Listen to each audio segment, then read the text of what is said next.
Hello friends, welcome to my YouTube channel. आज की video में हम सीमन एनालाइज टेस्ट के बारे में बहुत सी जानकारियां जानेंगे। बट उससे पहले हम मेल प्रोडक्टिव सिस्टम के बारे में जान लेते हैं। तो ये मेल प्रोडक्टिव सिस्टम है। इसमें जो है ये आपका टेस्टिस होते हैं, ये आपके टेस्टिस होते हैं। इसको आपका स्कूटम कहा जाता है। और अब इसमें देखें तो ये अंदर जो है टेस्टिक लूप्स होती हैं। ये आपकी इधर रेटिटाइटिस होती हैं, वैसा इन्फ्रेनेटा होती है ये, और ये आपकी एपिडाइमिस होती हैं। अब अगर बात करें तो हमारा जो टेस्टिस होता है उसके थ्रू एक लेयर जारी होती है, मीन्स एक नस होती है जो आपकी जाकर आपकी यूरिनरी ब्लैडर से मिलती है।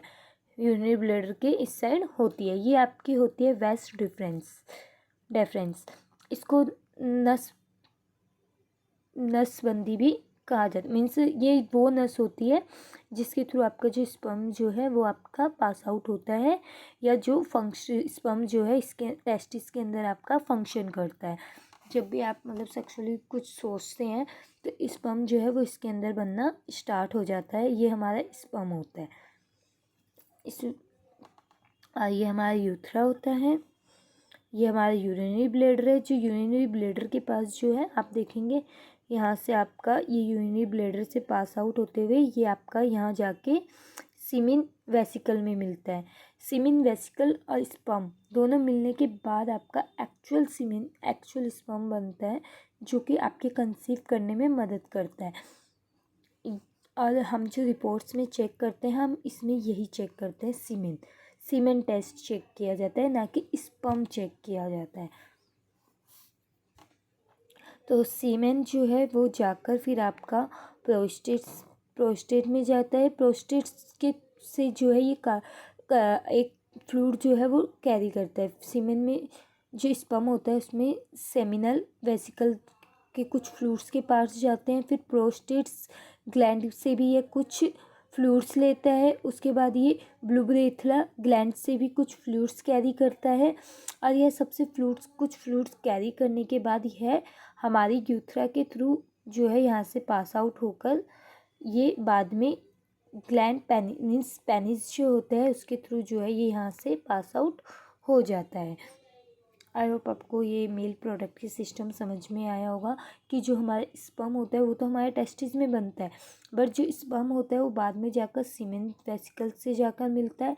सीमेन से ये कुछ फ्लूइड्स कैरी करता है, जो फिर प्रोस्टेट से कुछ फ्लूइड्स लेता है, ब्लूबरी यूट्रल ग्लैंड से कुछ फ्लूइड लेता है। उसके बाद ये हमारी जो है पेनिस के थ्रू जो है ये पास आउट होता है।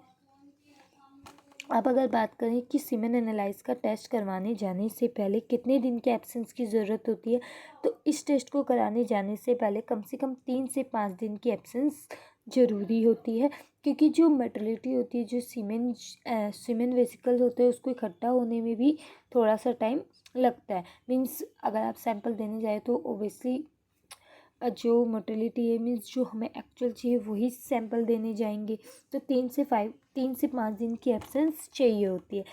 सीमेन या स्पर्म काउंट की वैल्यू कम होने के क्या कारण होते हैं, तो इसके कारण हो सकते हैं हस्तमुथेन, अधिक सेक्सुअलिटी के बारे में सोचना, सीमेन की वॉल्यूम कम होने पर। ऑब्वियसली सीमेन की वॉल्यूम कम होने पर स्पर्म की वॉल्यूम कम आएगी। अगर स्पर्म ही टेस्टिस के थ्रू कम प्रोड्यूस हो रहा है, फंक्शनल हो रहा है, तो ऑब्वियसली सीमेन की वॉल्यूम कम आएगी।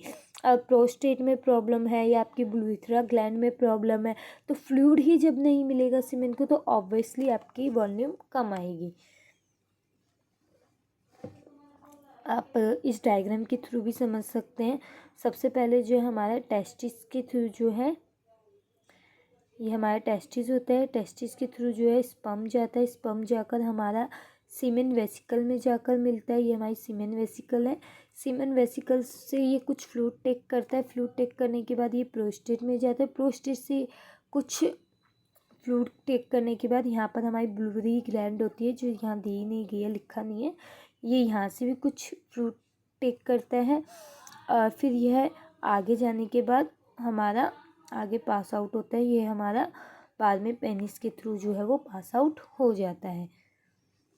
अब बात करें सीमेन क्या होता है, तो सीमेन जो है वो एक फ्लूइड होता है, वाइटिश या ग्रे कलर का फ्लूइड होता है, जो कि मेल रिप्रोडक्टिव सिस्टम की ऑर्गेन के थ्रू डिस्चार्ज होता है यूरेथ्रा ऑन इजैकुलेशन वो टाइम होता है जब ये सारे ग्लैंड्स जो हैं, प्रोस्टेट ग्लैंड, ब्लूबरी ग्लैंड जो है वो स्पर्म में मिल जाते हैं, उसके उस टाइम को बोला जाता है इजैकुलेशन।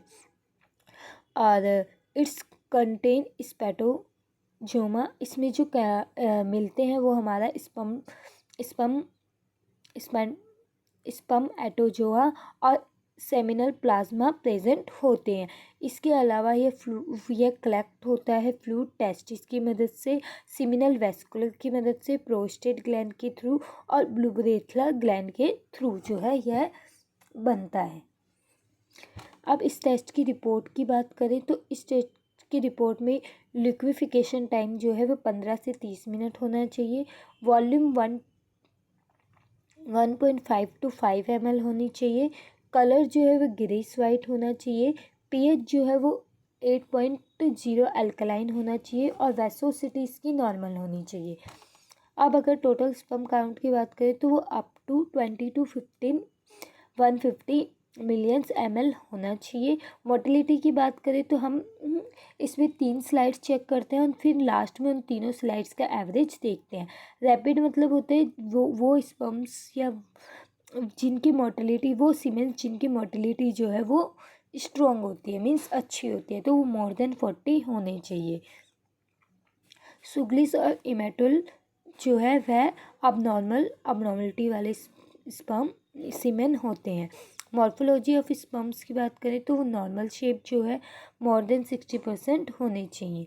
अदर्स की बात करें तो पस हमारी 1 से 2 होनी चाहिए, रेड सेल्स नील होनी चाहिए और एपिथाइटिक सेल्स हमारी नील होनी चाहिए।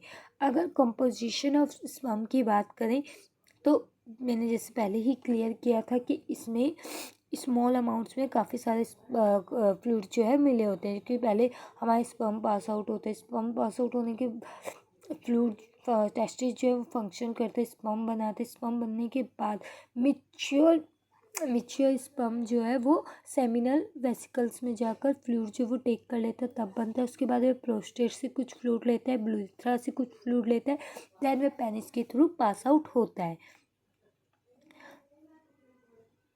और इसमें 5% सिर्फ स्पर्म होता है, बाकी 95% जो है वह फ्लूइड होता है।